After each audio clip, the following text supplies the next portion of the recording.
Hello, everyone. Hello, and welcome to the first day of a very interesting and informative week of the EU-ASEAN Young Leaders Forum. It's wonderful to see so many of you joining us from across Asia and Europe.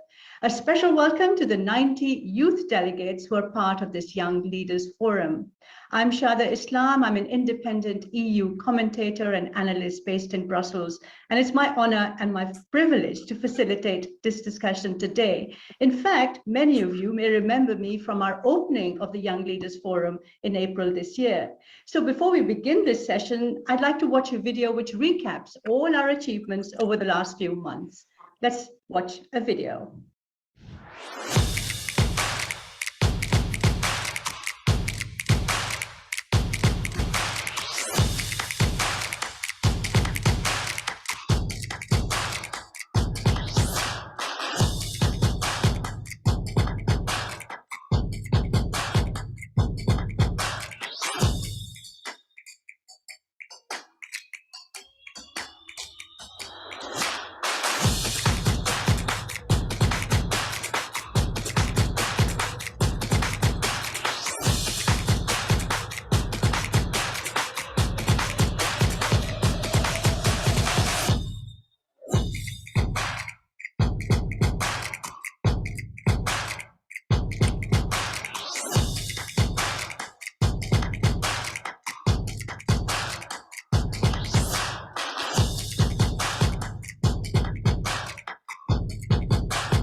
So, as you can see, that has been quite an interesting few weeks.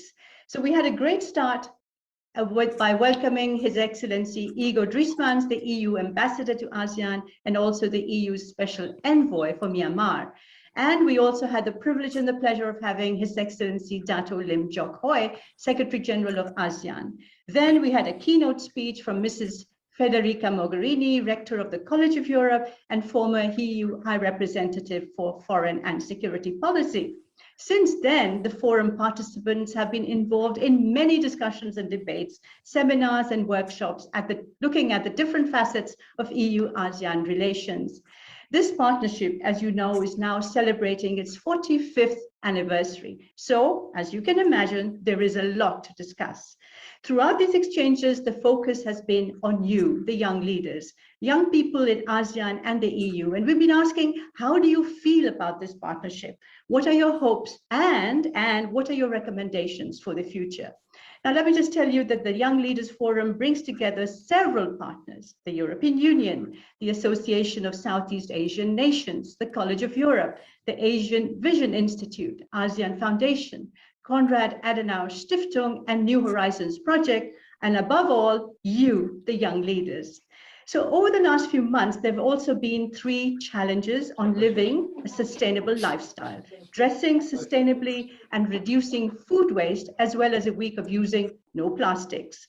And all these activities and initiatives have been online, and they have been extremely interactive and dynamic. We have learned a great deal about EU-ASEAN relations. And what's really important is that we have created bonds of friendship. Friendships that will last and endure and grow stronger over the years to come. Let's call them sustainable friendships. So continuing our journey today, we will be discussing scenarios for the future of EU-ASEAN relations. And that's not all. The young leaders have an exciting week ahead of seminars and questions of democratic governance, security, EU-ASEAN connectivity, economic ties, health and climate change, and of course, people-to-people relations. Young leaders will then come again together on October 11th in a week for a final session to exchange perspectives and produce a consolidated list of recommendations. This is very important. Recommendations for policymakers on how they think this EU-ASEAN relationship can be made even more dynamic. So now some housekeeping rules for today. All participants, please turn off your microphones to stop the noise, but please leave your cameras on. We want to see who you are. We will take questions, so please leave your questions in the chat box, or those of you who are following us on Facebook, please ask your questions in the comment section. Keep your questions short, please, and I will do my best to bring them into the discussion that I will have later with some very important panelists. It's now my pleasure to give the floor to Dr. Xiang Vanarit, who will moderate the first round of discussions which focus on the outcomes of the different research clusters from CAS's Engage project on security, sustainable development, and connectivity. And there will be a Q&A section of about 15 minutes afterwards. So Dr. Vanarit, the screen is now yours. Thank you very much, Shada, for the kind introduction and inspiring remarks. As a young leader, I also feel empowered by your wisdom and perspective on what we should do together to move ASEAN-EU strategic partnership forwards. Very good morning to colleagues, friends, and fellows in Europe, and good afternoon to our participants here in Asia. I would like to briefly introduce Engage project to all the participants here who are not familiar with what we are doing. So Engage stands for Think Next, the next generation EU-ASEAN think tank dialogue 2021-2022. So the catchphrase here is think next and act next. Not only think, but we need to act. So the young leaders are the engines to provide this kind of a new momentum to the EU-ASEAN partnership. So the Engage project, the intention is to promote this kind of dialogue and partnership collaboration between young think tankers, researchers from the two regions. So we have 3 clusters on connectivity, security, and sustainable development. And now we have 77 researchers from our 50 think tanks and academic institutions in 9 EU nations and 10 ASEAN member states. So 19 countries are part of this project. And we have organized cluster meetings, training workshop, online seminars, lectures, conferences, and also this research and publication on the policy paper that the researchers have been conducting over the past 2 years. So this project is funded by the European Union and being operated by 3 institutions, Konrad Adenauer Stiftung, Diplomatic Academy of Vietnam, and the Asian Vision Institute. So now we want to listen to the findings from the 3 clusters, and we have 3 distinguished young think tankers here who will share with us the findings of their research with regards to EU-ASEAN partnership, and of course looking to the future. That's why we have future scenario. What would be the future scenario of ASEAN-EU partnership on particular issue? So here I would like to introduce our speaker, Dr. Pascal Abt. He's a senior researcher from the Peace Research Institute. He's going to present a paper on the Belt and Road Initiative in Southeast Asia, a delicate balance between external and internal security. We have Ms. Linda Calabrese, a research fellow from ODI. She will present a paper on smart villages in ASEAN and European Union, a comparative analysis of motivations and policy intervention. And last but not least, we have Mr. Afiq Ismaizam. He's a network manager at the Sustainable Development Solution Network Malaysia. He's going to present a paper on digitalization in ASEAN, challenges and opportunities. So without further ado, may I invite Dr. Pascal Abt to present a paper on Belt and Road Initiative. You have 10 minutes, please. Good morning or good afternoon, wherever you may be. Thank you very much for giving me the opportunity to share our research findings with you. So the paper which I'm going to introduce was written by me together with two colleagues from Southeast Asia, Xiao Han Tan from Malaysia and Ms. Hien Phan from Vietnam. And before I start, you might be wondering why this topic is in the security cluster and not in the connectivity one. So I'm going to be basically describing why we should be thinking about the Belt and Road Initiative as a security issue and not just, as a technocratic developmental or connectivity thing.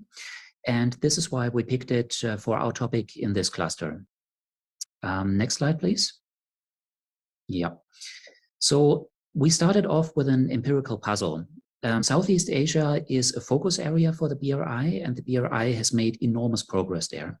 So for those of you who may be more familiar with this narrative of the BRI as a trans-Eurasian connectivity pathway, if you look at where the money is actually going, most of that is going to South and Southeast Asia. So the interesting thing for us was to find out how states in the region actually perceive this initiative as a security issue.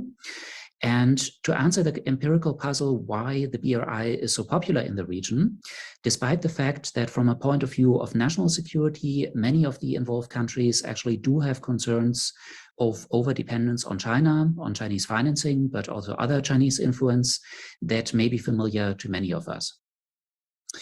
So what we did to explain this was to basically focus not on a national interest point of view, but an elite interest point of view.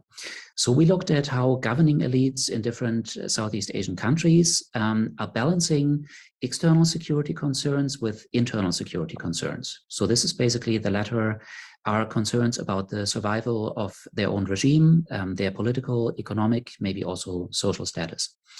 And the interesting thing is that there, the calculus for BRI participation looks a lot more complex and also more attractive than if you look at it purely just as a security issue or external security issue.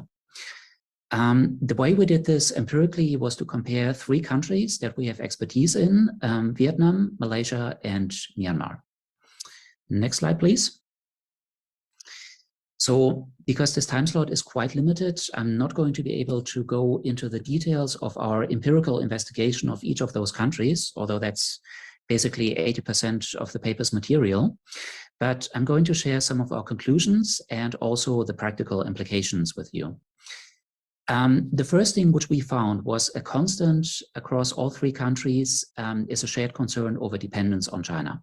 So there's not a single country in this group, maybe not in the entire region, that would totally ignore this angle. There are strong concerns that especially taking on an outsized share of Chinese debt in your overall national external debt can lead to political dependence. And this is obviously especially pronounced in a region that has historical memories of Chinese domination. So if you're thinking that there are worries about this in Europe, think about how that must be perceived in Southeast Asia, which is geographically a lot closer to China and also more directly exposed to it. However, these drawbacks are offset by perceived benefits for internal security.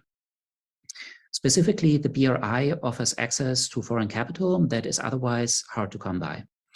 And this capital can be used to put long-hedged national development schemes into motion, which can actually strengthen the internal cohesion of a state and also the legitimacy of its regime.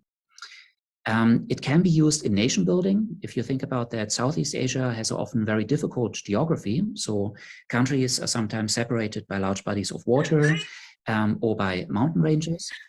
Then transport infrastructure can be an important tool for nation building. So for knitting these countries closer together and strengthening their cohesion.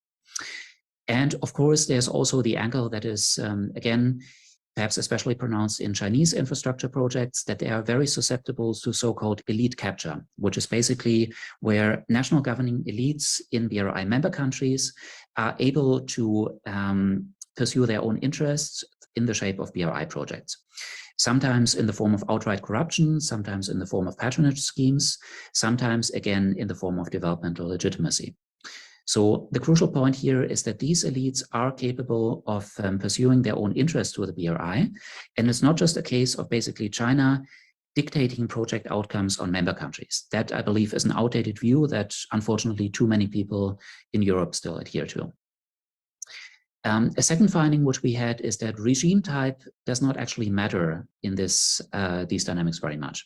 So you see very, very similar things happening in democratic and authoritarian countries, although they sometimes differ by their constitutional arrangements, for example, where they are centralized or federalized. That actually has an impact.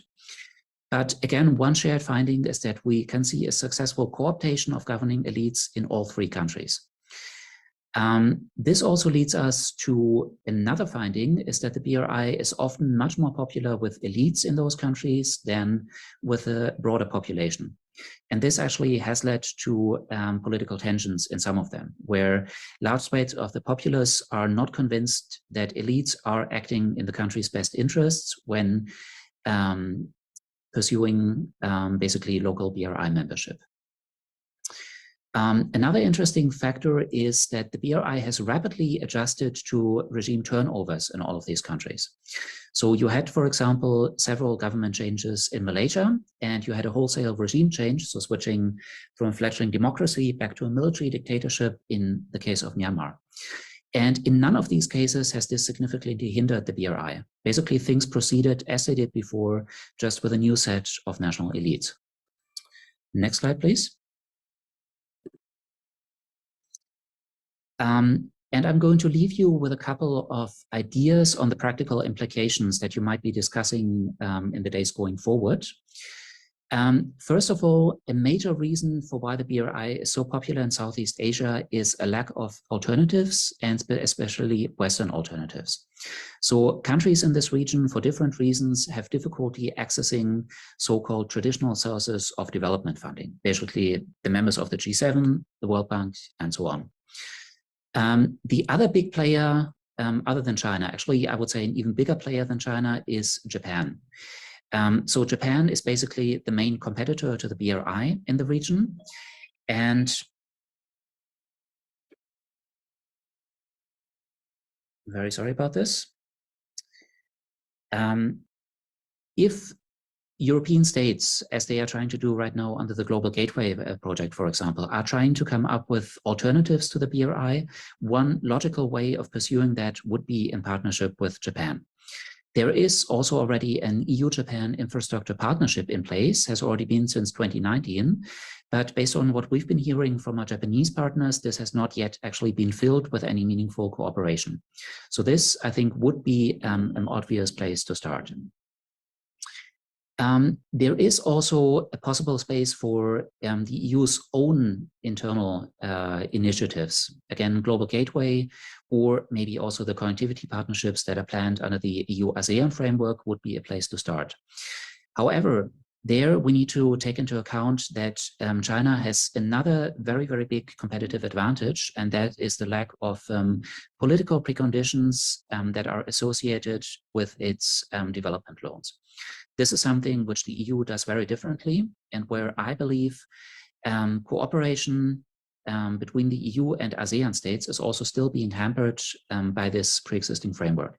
So basically, if you pour a lot of additional money into projects like Global Gateway, this will not magically turn them into BRI competitors if they still proceed under the frameworks of very, very stringent political preconditions that China is simply not beholden to. And finally, we are nowadays seeing more attention to the security implications of infrastructure, and especially the BRI, within the EU and also some of its member states. So for example, in the process of formulating a German national security strategy, the BRI has explicitly been mentioned as one of the topics which it should cover. However, there, I believe we're too often slipping into the mistake of looking at this purely through the security perspective of the EU or other Western actors like NATO. So basically perceiving the BRI as a security threat from a purely Western perspective. And when you look at it through the point of view of the actual recipient countries, in this case, Southeast Asia, the situation looks a lot more complex. There are good reasons why countries and elites in this region are embracing the BRI, why they are accessing Chinese development financing, and why they are not picking Western financing, even in the not always cases where it is actually available.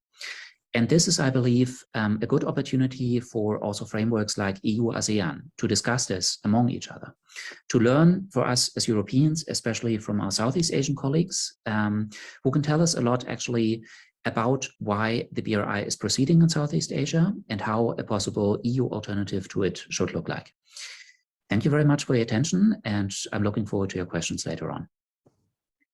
Thank you very much, Dr. Pascal. Very insightful presentation on the security dimension of infrastructure development and connectivity using the case of BRI and alternative kind of options, strategic option for ASEAN to further improve this kind of infrastructure development with Japan and the European Union.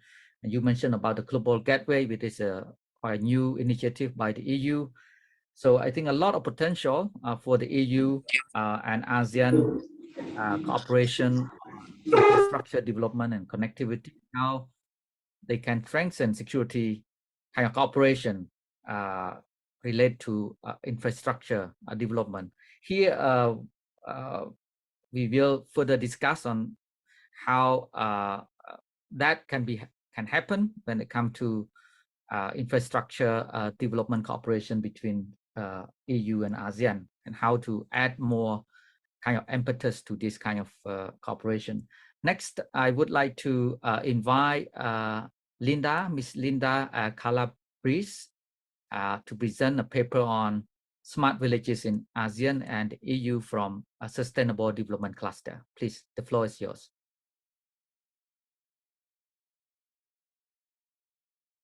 Please unmute. Thank you very much. Good afternoon or good morning to everybody. It's really a pleasure to be here today to present the work that I've done with my colleagues. If the slides could be shared, please. Thank you very much. So this is research that I've been conducting together with my colleagues as part of the ENGAGE program. And as you can see, we are also, as the group that presented before, we're also a very mixed group. So there's myself, I'm Italian, but there's my colleagues from ASEAN countries, and we're all based in different places, mostly in the EU, I think. So really a mixed group that brings together a lot of knowledge about the two regions. And we decided to focus on this topic, on smart villages in ASEAN and in the EU, because it is very underexplored. We believe the literature we could find out there is very limited, but there's still interesting lessons that we can learn in terms of sustainable development from both regions, and we can think about how to develop this concept further. Next slide, please. Right, so what am I going to talk about today? Let's start from the research questions that we asked ourselves. The first one was, how can smart villages, first of all, what are smart villages and how can they help development? How can they address pressing development issues, which may be different in the two regions, as we will see. Community-led development is a priority in ASEAN, whereas the population of rural areas is the danger that the EU is trying to address. And then what are the differences in the way these smart villages are actually implemented? What's the institutional framework under which they are deployed in the two blocks, in the EU and in the ASEAN? So we'll start discussing this by providing some definitions, talking about the objectives and characteristics of the smart villages. We'll then move on to a comparative analysis between ASEAN and the EU. So we look at 4 case studies, 2 from the EU and 2 from ASEAN countries. And then we'll try to draw some lessons from the policy approaches and implementation that we have seen taking place. And finally, we'll try to identify a few areas of cooperation between ASEAN and the EU. Next slide, please. Thank you very much. So what are smart villages? So there's 2 parts. There's the village part and then there's the smart part.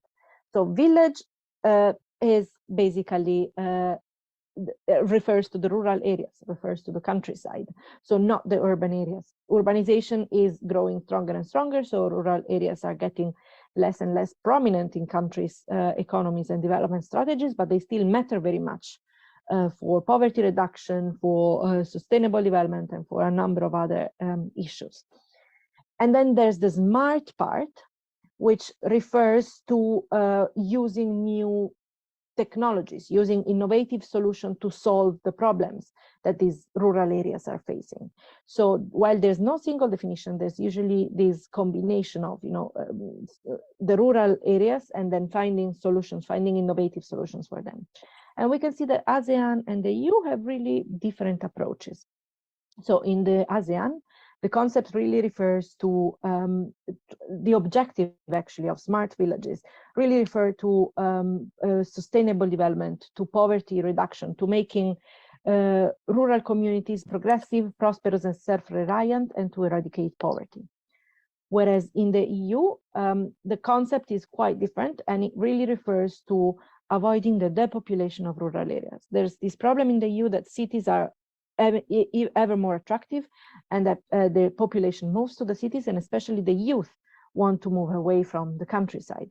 And so the EU is thinking about new smart solutions, smart often meaning digital solutions, to making villages more attractive, to making them more livable, and to make them better places for, especially for young people who may be then encouraged to live there. Next slide, please. The way this concept is actually implemented in the EU and in ASEAN, or in Asian countries, is actually quite different. So in the ASEAN, we start very early on, actually. The concept has been developed and is under the umbrella of the rural development and poverty eradication. So there are 5 main goals that have been driving the work of smart villages. Rural economic growth, of course, is very important, but also social protection. How do we provide safety nets to people living in remote areas? How do we provide infrastructure and improve human resources in these areas? Public, private, and people partnership have been used, where civil society has come on board, local governments have come on board. And then in some cases, the objective has been to increase the resilience of the group to risks, in particular economic and environmental risks that they may suffer from. In terms of how this is implemented in ASEAN, we see that it's a bit of a loose framework.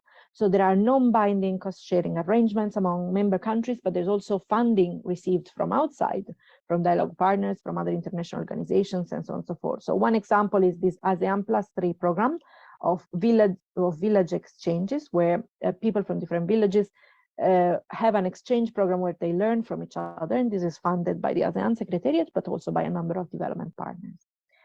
In the EU, on the other hand, the concept has been formalized more recently, but it's really, really institutionalized within one framework that's defined through an initiative that's launched by the European Parliament, the Commission, and that has its own institutional framework, basically. In the EU, the objective is really associated with declining or sparse population in rural areas. So because we want to prevent these people from living in rural areas, as I mentioned, we use digitalization or a number of new and innovative techniques. But what's important here is that these techniques must not be the same for all villages, because all villages are different, all areas have their own specific features. So each village or each set of villages are able to use their own tools and design their own ways to address the issues they're facing. And the EU has, as I said, a very institutionalized set of financial and non-financial ways to support these villages through several mechanisms and funds that are very well defined. Next slide, please. Next slide. Oh, yeah, great. So without going too much into the details, and the paper, the study that we have prepared contains all of this detail, but we have selected 4 cases from Italy, Germany, Malaysia, and Philippines. And just to summarize, they're all very different. So they show the variety of experiences in both regions. In Italy, the strategy for inner areas really aim at reversing the population. And it has worked on a wide number of villages, where each village has been able to propose their own solutions to the problems that they were facing. And this has been done in a variety of ways, using multi-level governance methods, designing specific interventions, and so on and so forth. In Germany, the Digital Village project has been a lot more targeted, where digital solutions have been applied to a number of issues, in particular to deliver services to people in the villages. So to improve communication, to improve transport services, to improve the market, labor market, and so on and so forth. In Malaysia, the One District, One program, One District, One product program that's been ongoing since 2003 is aims at improving entrepreneurship in rural areas. So the target is really supporting economic growth in rural areas. And this has helped SMEs and rural entrepreneurs to increase their competitiveness, to increase their skills, market their products, not only domestically, but also abroad. Whereas in the Philippines, the Climate Smart Villages program has been targeting climate risks in particular. So the question in the Philippines was how to make communities more resilient to climate change, and in particular communities that were living on agriculture. And it was trying to empower them with solutions and technologies that could help them address the issues they were facing in terms of climate change. So really we see 4 very different ways of deploying the smart villages concept that each respond to specific domestic needs. Next slide, please. And so finally, what have we learned from each of these initiatives? Well, we've learned a variety of things. First of all, we've seen that there's a big difference in the way the concept is deployed in the EU and in ASEAN. In ASEAN, it's a lot more decentralized, but it's also a lot more varied, and the program has been able to adapt and generate different interventions in different areas. In the EU, on the other hand, the program is very institutionalized. It has its own pot of funding that can be deployed, but it's addressing one specific challenge that's common to all the rural areas in the region.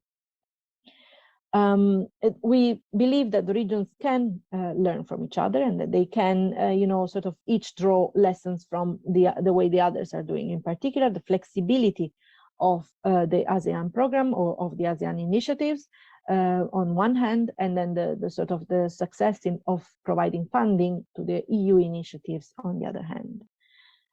There are also common factors of success that really highlight the importance of local participation, local ownership, sustained government support to these initiatives, and so on and so forth.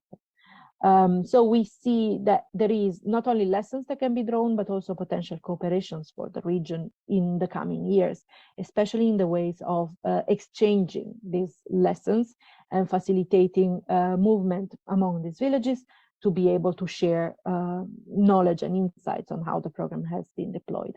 And then there's potentially also a way to cooperate in the future and to establish a sort of longer lasting multi-year regional or bilateral support in terms of designing smart villages, smart village programs, implementing, evaluating, and funding the programs, and so on and so forth. So thank you very much. I was really pleased to be able to share my lessons, and I'm happy to receive any comments, questions, and feedback in the Q&A session. Thank you.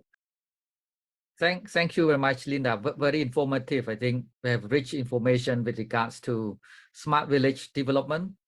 I think that some of the key issue here is how we can have a standard definitions between ASEAN and EU on smart village development, and how can they cooperate or develop joint programs to push forward this agenda, because it's very critical for sustainable development goals to achieve SDG, which only 7 years from now.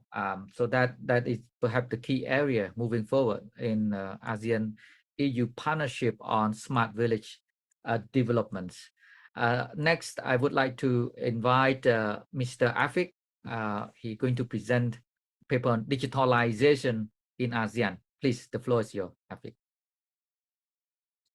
Thank you. Hi, everyone. Thank you to Dr. Vanarith for the introduction.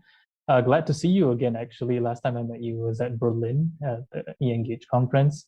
And also to my colleagues, Pascal and Linda, thank you for the presentation. It was definitely helpful and informative. My name is Afiq Ismaizam. I'm from Sustainable Development Solutions Network, SDSN, based at Sunway University, Kuala Lumpur, Malaysia. I am a student of Sustainable Development, Connectivity, and Security. So I kind of cut across all of the clusters of e-Engage.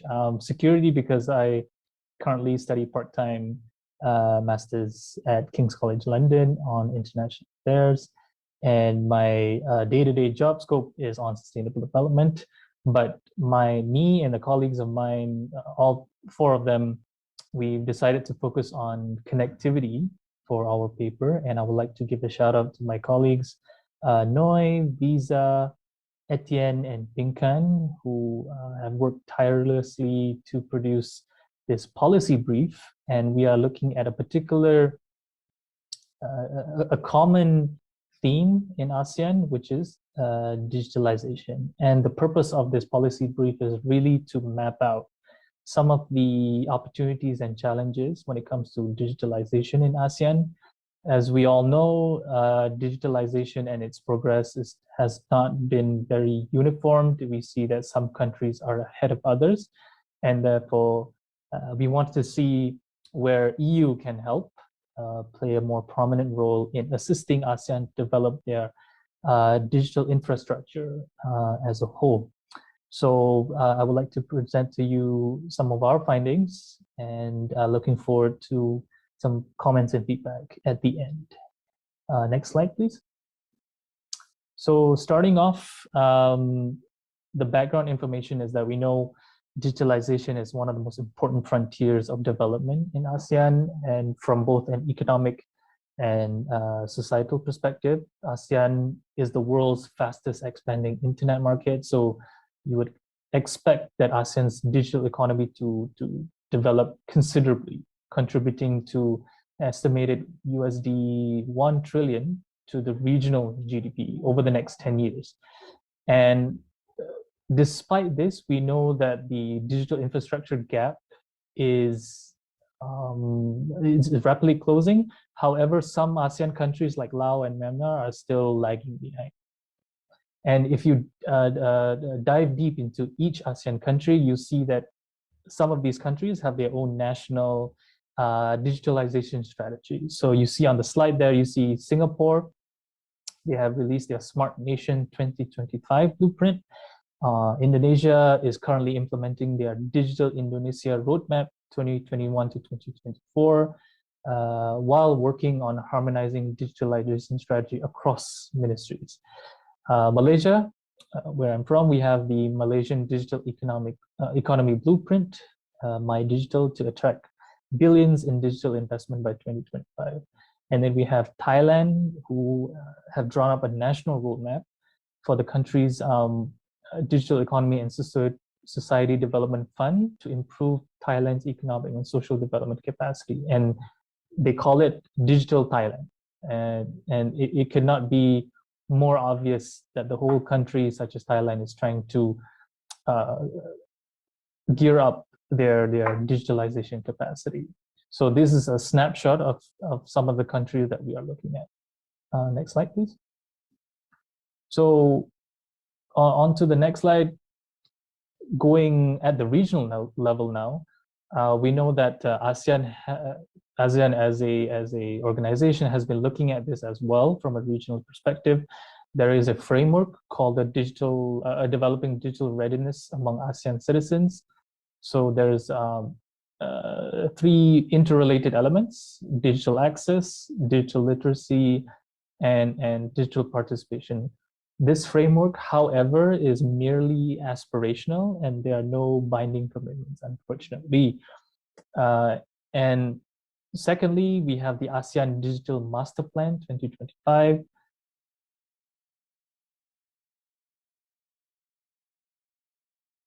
For digital talents. So you see really two big frameworks happening at the same time alongside the national strategies of each individual ASEAN countries. The key, though, would be to how to harmonize the regional and the national at the same time. And despite these high-level blueprints, this high-level planning, there are still numerous barriers that are still holding back the widespread adoption of digital technology by people and businesses in the region. So this is what the policy brief wants to explore. And the methodology that we use is a literature review, and we divide it into a few sections. So the first section will be on the next slide, which is on digital readiness in ASEAN. Next slide, please. Yes. So as I said, we have a few here. So we have four categories that we're looking at. Firstly is digital readiness in ASEAN. Secondly is EU-ASEAN cooperation opportunities for digital readiness. Thirdly is digital skills in ASEAN. And then fourth is a case study, which we are looking at one of the best countries, or one of the best countries to benchmark when it comes to digitalization, which is the country of Singapore. So we will go through one by one of these categories. Next slide, please.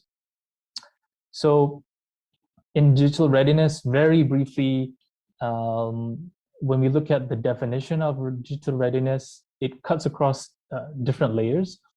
So we have quoted Ben Yusuf, who wrote The 4 Dimensions of the Digital Divide, and he identifies several layers. One of it is access to equipment and infrastructure, the use of information and ICT by individual groups, the efficiency of use, and the modalities of learning in a knowledge economy.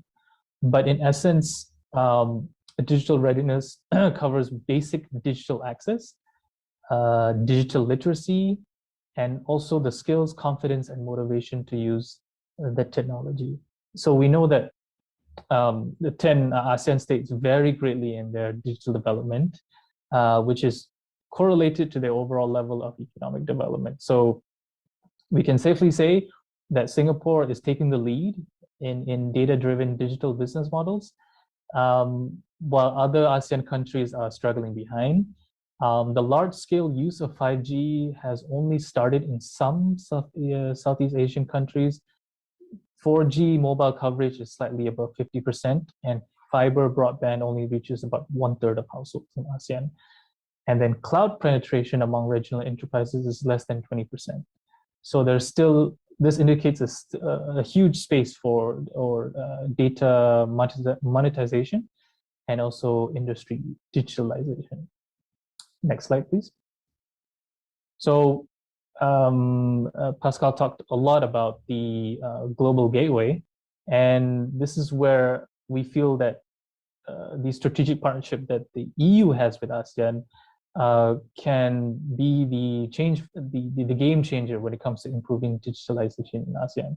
So we are looking at the EU Global Gateway, and we are also looking at some of the bilateral programs in ASEAN. So as you look at the bottom of the slide there, we have GIZ, we have the Agence Française de Développement, and also Team Europe, which has been active in many years in helping ASEAN in various capacities. For the Global Gateway, we know that it is a flagship initiative for infrastructure investment. Some say that it is the counter to China's BRI, but we do not look at that component at all. We disregard it completely. Mobilizing euro 300 billion until 2027. It is partly based on the EU-Asia connectivity strategy and combines different EU funds, notably for the facility of development assistance and external action. So the EU is poised to provide significant capacity building and funding for ASEAN countries to develop their digitalization capacities. And the thing is, it is an investment, so we can look at this long term, and it's not something that it could be done in the next 1 to 2 years, but the EU long enough can develop sustainably in the next 10 to 15 years. And this is complementary to the bilateral programs that is happening at the same time. Like I said, we have GIZ, we have Team Europe, who are already here to assist different ASEAN countries. So it is a burgeoning space when it comes to EU assistance, but we are looking specifically at the EU Global Gateway Program. Next slide, please. So I will cut through to the case study, which is Singapore, as you see on the slide. And we've selected Singapore as the case study for best practices. So as you know, Singapore is ahead of other Asian countries in numerous surveys and indexes about digitalization in the Southeast region. And we looked at the ASEAN Digital Integration Index, ADII 2021. So it measures digital readiness based on 6 pillars. And we can see that across all those pillars, Singapore have outperformed the average. And complementary to the ADII, Singapore has, next slide, please. Singapore has created the Digital Readiness Blueprint. This was designed by the Ministry of Communication and Information, MCI, and it proposed 3 clear objectives: having ready access to affordable, inclusive, and trustworthy infrastructure, having the motivation and skills to use digital technologies with confidence, and also using technology to achieve a better quality of life. So this blueprint is definitely a holistic, whole of society approach in ensuring that the whole, the Singapore citizens as a whole are skilled enough and have the level of access needed to take advantage of the digitalization component in Singapore. And next slide, please. And so this is a form of inspiration for other countries in the region. And as you can see on the slide there, there's Singapore is among the highest, with the highest digital coverage in the world. And it has always been as inclusive as possible in terms of developing their digital capacities. And the Singapore Smart Nation strategy that I mentioned a few slides ago, that was launched in 2014, and it aims to empower Singaporeans to live a meaningful and fulfilled lives that are enabled seamlessly by technology. So the keyword here is seamlessly, and they have integrated technology into their everyday life, which is very impressive. Next slide, please. And complementary to that, to those blueprints, there are at least 2 major programs that are run by the Singaporean government to promote digital literacy. One is by the Ministry of Education, and the other one is by the Ministry of Communication and Information.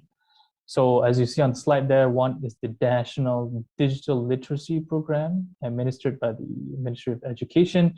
And secondly is the Digital Media and Information Literacy Framework administered by the Ministry of Communication and Information. So apart from a whole of society approach to ensure that full digitalization happens in the whole of society of Singapore, there are also targeted programs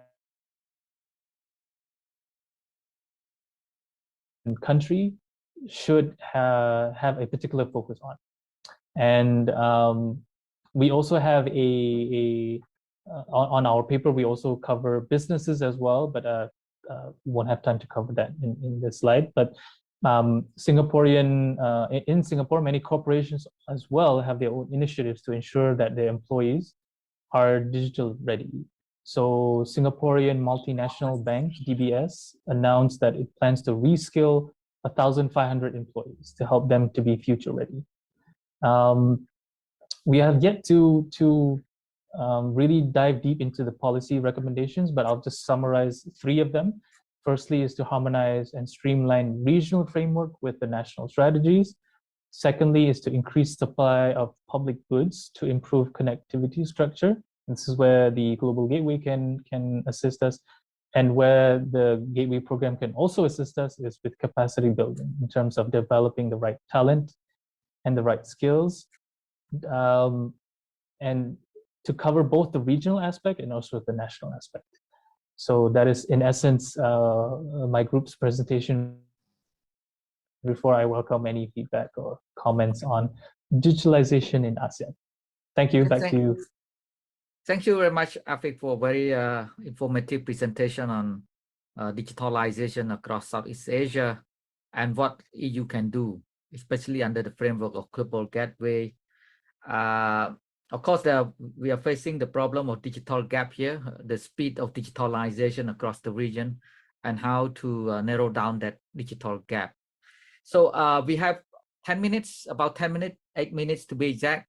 So we open the floor for Q&A. So please drop your questions in the chat box if you have any questions from the audience, please.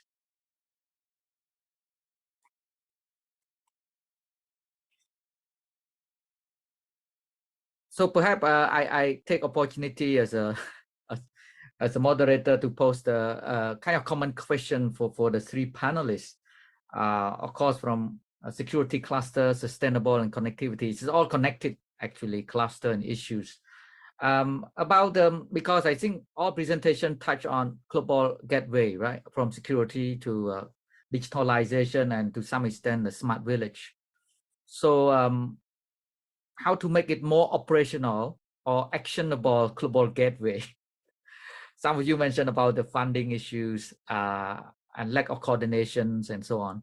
So can perhaps Dr. Pascal first and then Linda and Afik with regards to how to make global gateway actionable. Recording stopped.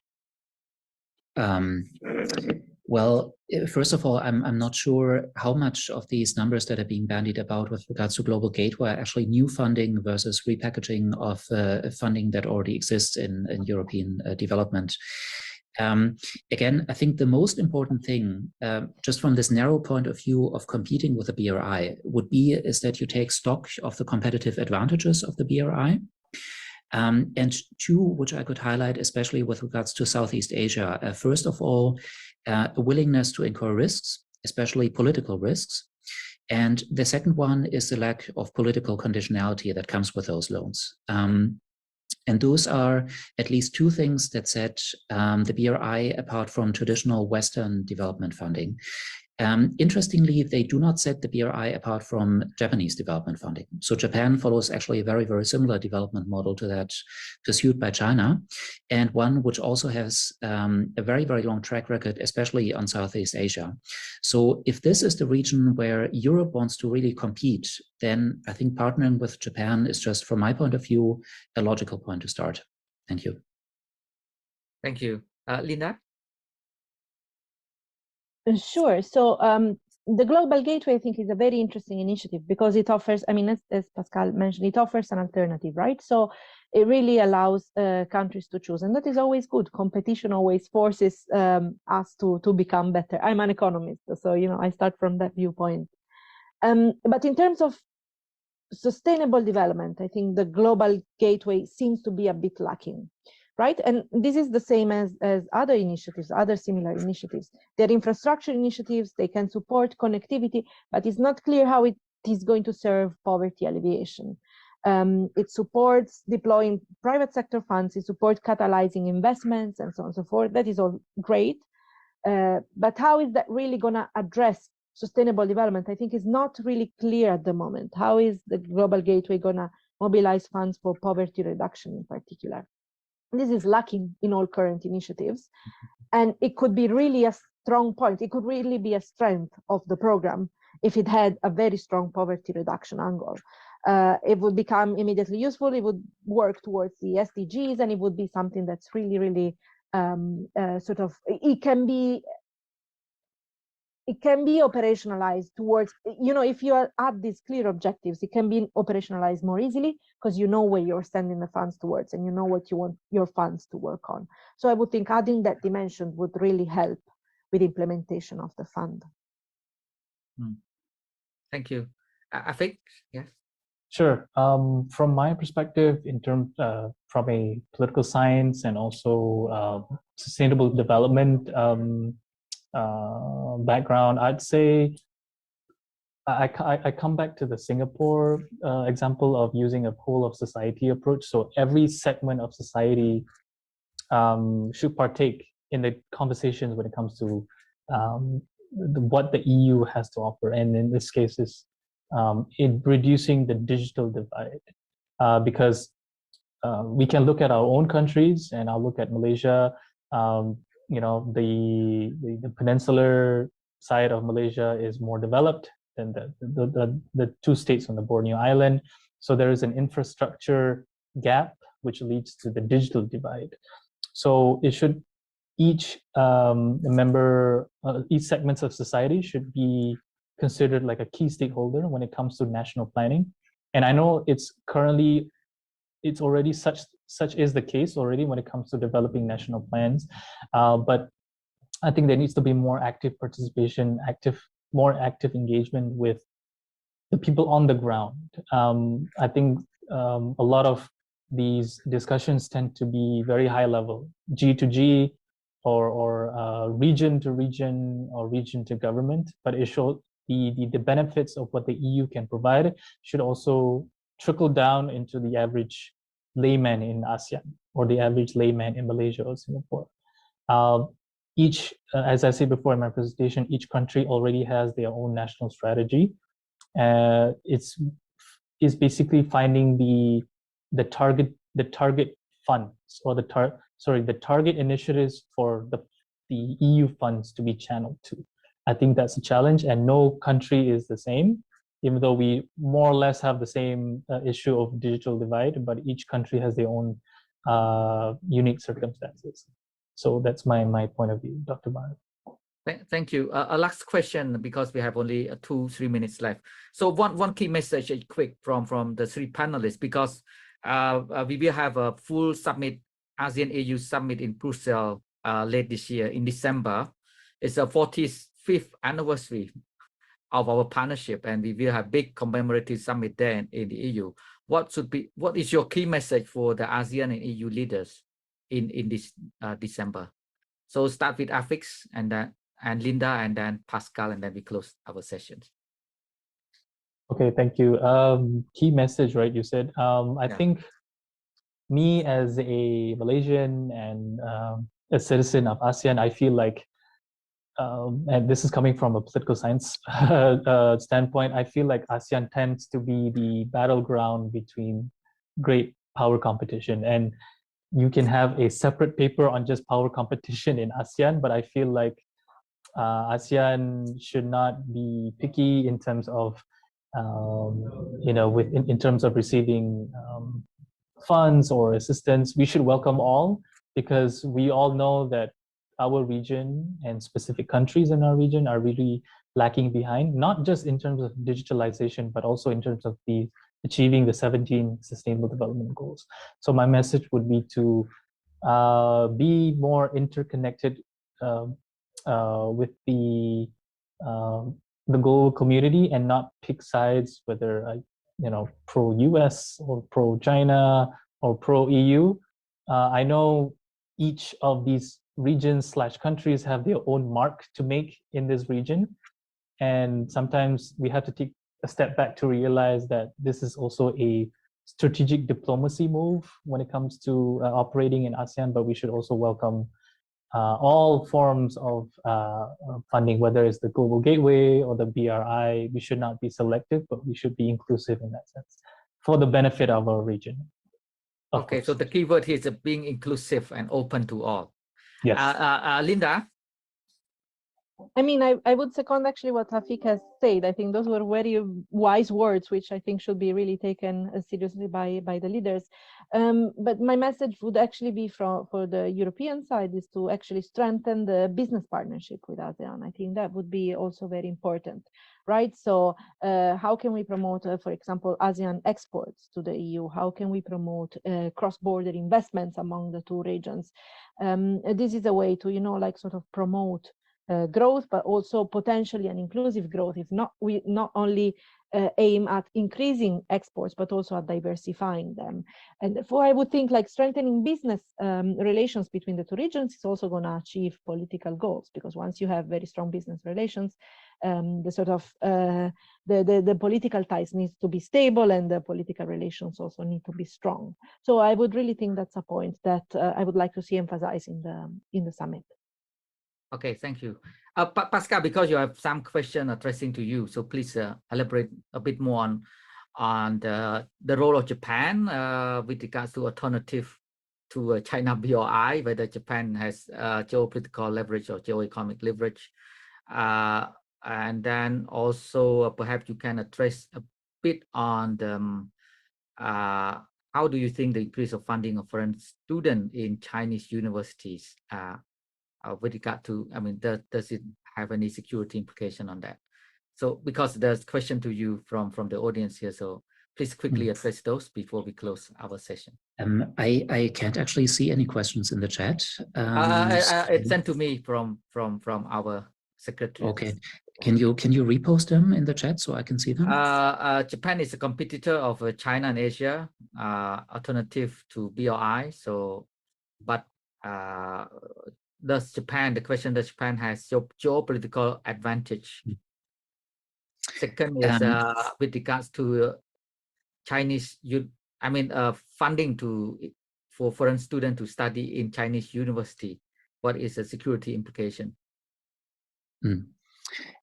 So yes, I mean, Japan is a country which I think is following a very similar development model to that of China. Actually, a colleague of mine recently presented a paper that argued that China had learned its current approach from Japan. So I think this fusion of geopolitical interests with the kind of developmental leverage that you can have over your recipient partners in this relationship, that is something which, again, moves Japan closer to the approach which China has, but through that actually positions it better to compete with China. That is my view. With regard to the funding foreign students to study in China, Chinese universities, I mean, I'm not seeing any connection to the BRI there, to be honest. So this is not a question which I think I could answer. And if you we're asking all of us, about our recommendations for the EU-ASEAN Leaders Summit, I would strongly actually back the points by Afik.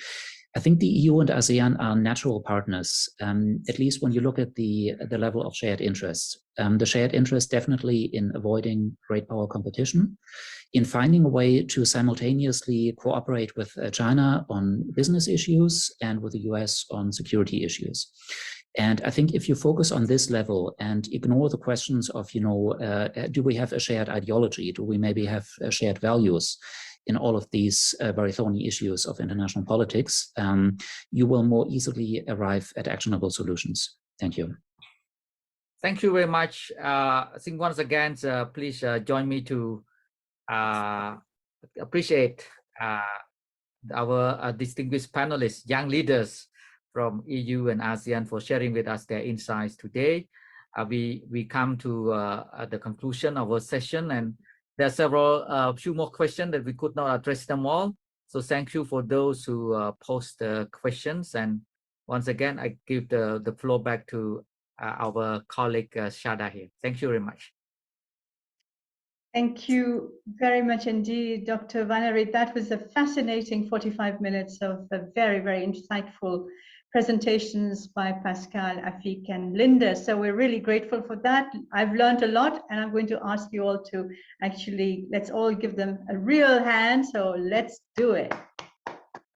Thank you very much. And now we have a very short break. And then I'll be back with a panel discussion talking about some of the main issues that all three of you, actually all four of you, have raised. So thank you again, and we'll be back in about, I think, 2 minutes or 3 minutes. Thank you very much. See you soon.